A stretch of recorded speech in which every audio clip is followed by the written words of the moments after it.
بسم اللہ الرحمن الرحیم۔ ناظرین السلام علیکم ورحمۃ اللہ وبرکاتہ۔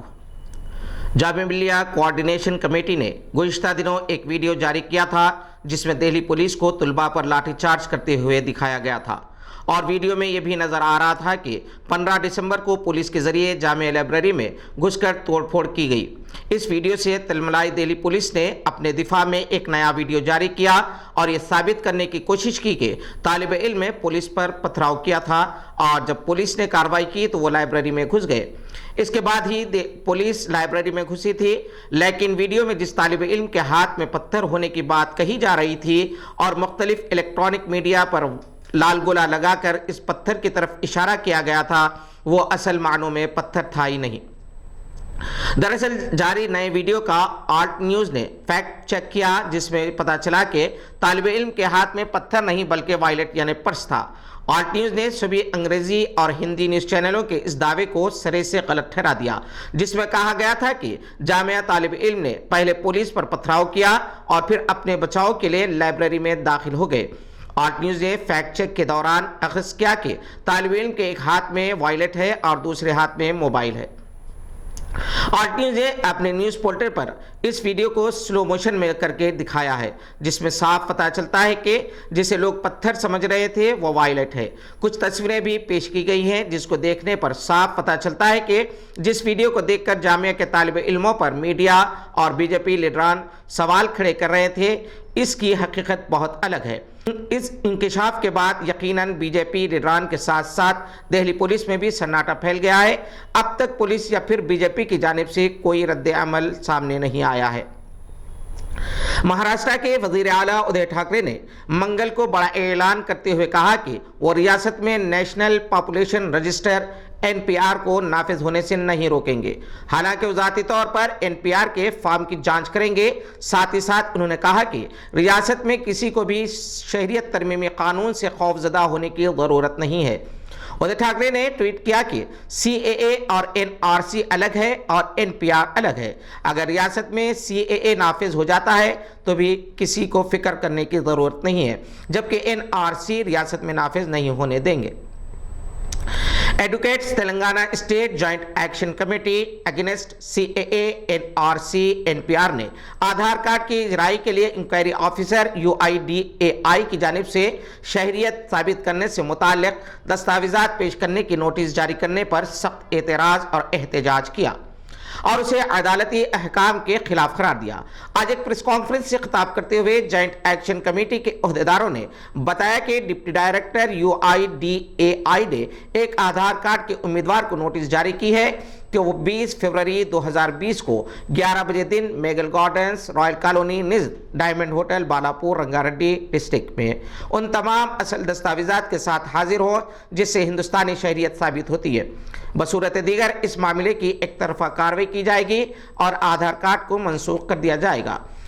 ایڈوکیٹ جوائنٹ ایکشن کمیٹی نے انکوائری آفیسر کے اس اقدام پر اعتراض کرتے ہوئے کہا کہ عدالت عالیہ نے واضح طور پر کہا ہے کہ آدھار کارڈ میں اندراج فلاحی اسکیمات کے لیے ہے، شہریت کا آدھار کارڈ پر انحصار نہیں ہے۔ کمیٹی نے کہا کہ انکوائری آفیسر کی جانب سے کسی فرد سے اس کی شہریت یا قومیت سے متعلق سوال کرنا غیر قانونی و غیر دستوری ہے۔ جوائنٹ ایکشن کمیٹی نے اس احساس کا اظہار کیا کہ ایک ایسے وقت جبکہ مختلف قوانین کی وجہ سے ہندوستانی شہری تذبذب کا شکار ہے، اس قسم کے نوٹسوں کی اجرائی سے ان کی الجھنوں اور مسائل میں اور اضافہ ہو سکتا ہے۔ JAC کی جانب سے متعلقہ فرد کو ممکنہ قانونی امداد فراہم کی جائے گی اور شہریوں کے بنیادی حقوق کے تحفظ کے لیے تمام اقدامات کیے جائیں گے۔ امیر حلقہ جماعت اسلامی ہند تلنگانہ مولانا حامد محمد خان نے اپنے ایک بیان میں کہا کہ NPR اور NRC سے متعلق بھی عوام کے ذہنوں میں تشویش پائی جاتی ہے اور بڑی تعداد میں ریاستی عوام مختلف قسم کے دستاویزات تیار رکھنے کی کوشش میں مشکلات اور الجھنوں کا شکار ہیں۔ درمیانی لوگ عوام کو گمراہ کرتے ہوئے رشوت کا بازار گرم کیے ہوئے ہیں۔ اس تشویش کو دور کرنے کے لیے مولانا حامد محمد خان نے مطالبہ کیا کہ تلنگانہ حکومت بھی کیرل حکومت کی طرز پر NPR NRC پر فی الفور روک لگانے کا اعلان کرے۔ اور دستور کی دفعہ 131 کے تحت سپریم کورٹ سے رجوع ہو۔ اس کے علاوہ ریاست تلنگانہ میں مردم شماری سنسس کے نام پر NPR کرانے کا جو مختلف اضلاع کے کلکٹرز کی جانب سے سرکولر جاری کیا جا رہا ہے، جس کی وجہ سے عوام سخت پریشان ہے۔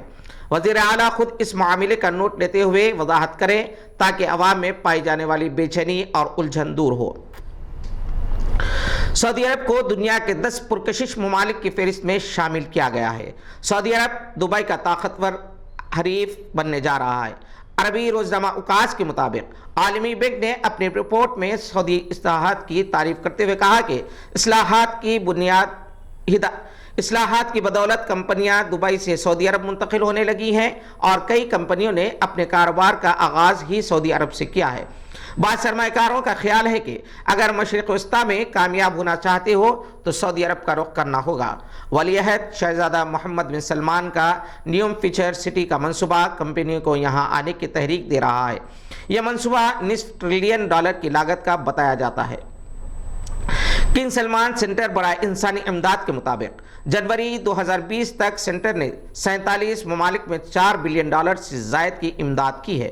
سعودی عرب نے سب سے زیادہ امداد یمن میں کی ہے، جہاں سینٹر نے اب تک $2 بلین مالیت سے زیادہ منصوبے امدادی سامان، علاج معالجہ اور دیگر سہولتیں مستحقین کو فراہم کی ہے، جبکہ فلسطین کو $355 ملین کی امداد دی گئی، شام کو $286 ملین سے زائد اور صومالیہ کو $186 ملین سے زائد کی امداد کی گئی ہے۔ ترکی کے دفتر استغاثہ نے 695 افراد کو حراست میں لینے کے احکامات جاری کیے ہیں۔ ترکی ذرائع ابلاغ کے مطابق جلا وطن زندگی گزارنے والے مبلغ اسلام فتح اللہ گولن سے رابطے میں رہنے کے شبے میں ان افراد کو وارنٹس جاری کیے گئے ہیں۔ بتایا جاتا ہے کہ ان میں 157 فوجی افسران اور وزارت انصاف کے کچھ ملازمین بھی شامل ہیں۔ ترکی حکومت 2016 عیسوی کے ناکام فوجی بغاوت کی ذمہ داری فتح اللہ گولن پر عائد کرتی ہے۔ اس دوران تقریباً 250 افراد ہلاک ہوئے تھے، جبکہ زخمیوں کی تعداد 2000 سے زائد تھی۔ اس فوجی بغاوت کے بعد ہزاروں افراد کو جو مختلف شعبہ حیات سے تعلق رکھتے تھے فتح اللہ گولن کی حمایت یا تعاون کے شعبے میں نوکریوں سے نکال دیے گئے تھے اور ان میں سے کئی حراست میں لے لیے گئے تھے۔ شہر مدینہ منورہ سے 14 کلومیٹر دور شمال مغرب میں زلزلے کے جھٹکے محسوس کیے گئے۔ سعودی جنرل اتھارٹی برائے محکمہ موسمیات و ماحولیاتی تحفظ کے سرکاری ترجمان طارق ابا الخلیل نے بتایا کہ یہ زلزلے کے جھٹکے ہلکی نوعیت کے تھے جو مقامی وقت کے مطابق قریب 3 بجے محسوس کیے گئے۔ قومی مرکز زلزلہ ریکارڈنگ کے مطابق زلزلے پیما پر 2.5 شدت کا زلزلہ ریکارڈ کیا گیا۔ صدر شام بشار الاسد نے شام کے شہر ادلب میں فوجی کارروائیاں جاری رکھنے کا اعلان کرتے ہوئے ترکی کے دباؤ کو مسترد کر دیا۔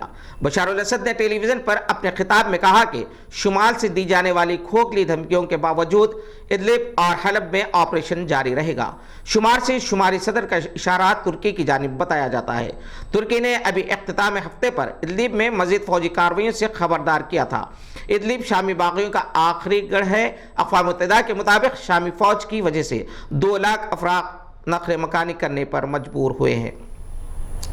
چین میں ایک غیر مسلم اقلیت کو مذہب اور ثقافت کی بنیاد پر بدستور حکومت کے ظلم و ستم کا نشانہ بنایا جا رہا ہے۔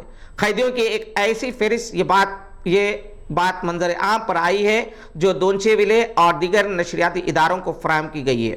اس فہرست میں سنکیانگ کے ایک چھوٹے سے علاقے سے تعلق رکھنے والے 300 سے زائد قیدیوں کے حالات درج ہے۔ جرمن دفتر خارجہ کی خفیہ دستاویزات کے مطابق چین کے اس صوبے میں کم از کم 1 ملین غیر مسلمانوں کو نظر بند رکھا گیا ہے۔ یہ تھی آج کی چند اہم خبریں، دیکھتے رہیے گواہ۔